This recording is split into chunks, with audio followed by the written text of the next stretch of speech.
महाराष्ट्रातील 15 लोकसभा मतदारसंघ असे आहेत ज्या ठिकाणी भाजप आणि काँग्रेसमध्ये थेट लढती झाल्या। काँग्रेसचे दिग्गज नेते आणि मुख्यमंत्री अशोक चव्हाण ऐन लोकसभा निवडणुकीच्या तोंडावर भाजपवासी झाले। त्यामुळे भाजप काँग्रेसमध्ये चांगलीच झुंपली। आता लोकसभा निवडणुकीत काँग्रेस भाजपला फाईट देऊन वातावरण टाईट करणार का? कोणते आहेत ते 15 मतदारसंघ ज्या ठिकाणी भाजप आणि काँग्रेसमध्ये पाहायला मिळाली काटेकी टक्कर? नमस्कार, मी संदीप चव्हाण आणि आपण पाहताय सरकारनामा। लोकसभा निवडणुकीत महाराष्ट्रात काँग्रेसच्या वाट्याला आलेल्या 17 जागांपैकी 15 जागांवर थेट काँग्रेस आणि भाजपचे उमेदवार आमने सामने उभे ठाकले। काँग्रेसने या 15 जागांवर चांगलाच जोर लावल्याने काँग्रेस भाजपला खिंडीत पकडणार अशी चर्चा महाराष्ट्रात रंगू लागली। ज्या मतदारसंघात काँग्रेस भाजपमध्ये थेट लढती झाल्या ते 15 मतदारसंघ आहेत तरी कुठले? पाहुयात ग्राफिकच्या माध्यमातून।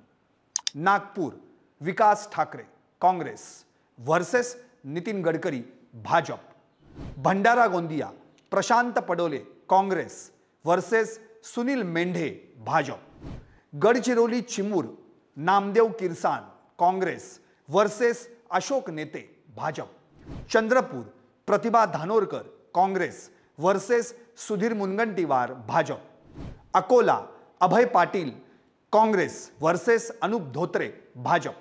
Amravati, Balwant Wankhede Congress versus Navneet Rana Bhajap. Nanded, Vasantrao Chavan Congress versus Prataprao Chikhlikar Bhajap. Latur, Shivajirao Kalge Congress versus Sudhakar Shrungare Bhajap. Jalna, Kalyan Kale Congress versus Raosaheb Danve Bhajap. Dhule, Shobha Bachhav Congress versus Subhash Bhamre Bhajap. Solapur, Praniti Shinde Congress versus Ram Satpute Bhajap.